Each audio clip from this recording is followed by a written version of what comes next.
habari imekuwa ni kubwa sana, lakini kubwa zaidi ni kwamba Sheikh Nurdin Kishki ambaye amekuwa akiliongelea mara kadha wa kadha ili penzi kati ya Harmonize pamoja na Kajala, ameachia neno moja tu ambalo of course linabeba tafsiri kubwa sana.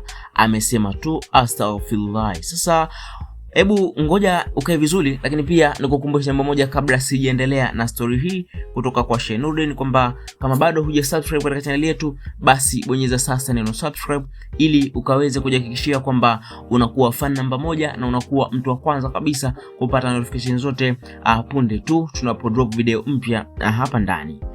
Yes. Sasa tunajua kinachoendelea baina ya Harmonize pamoja na The Real Kajala, kwamba hawa hivi sasa ni wanandoa, japo ndoa yao ni kama vile haijarasimishwa rasmi, lakini mbali na kwamba wanaendelea na mahusiano waziwazi na wamekuwa katika nyakati tofauti tukiwaona live wakipiga mazoezi pamoja, wakifanya warm up, lakini pia wakipata futari ya pamoja pamoja na moments nyingi ikiwemo vacation na vitu vingine.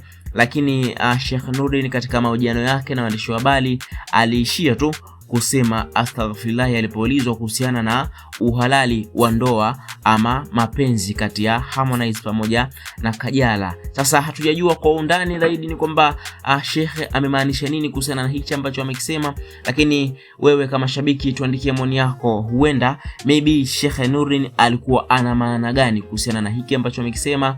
Maybe hatambui kabisa uhalali uliopo kati ya mahusiano ya Harmonize pamoja na Kajala, ama huenda kuna tafsiri yote ambayo ameimaanisha hapa moja kwa moja. Tuandikie maoni yako katika comment section, nasi tutapita nayo katika new video. Alafu pia utatisha zaidi kama utaamua kusubscribe, kushare, kulike na kucomment video hii hapa hivi ili iweze kuwafikia wengi zaidi.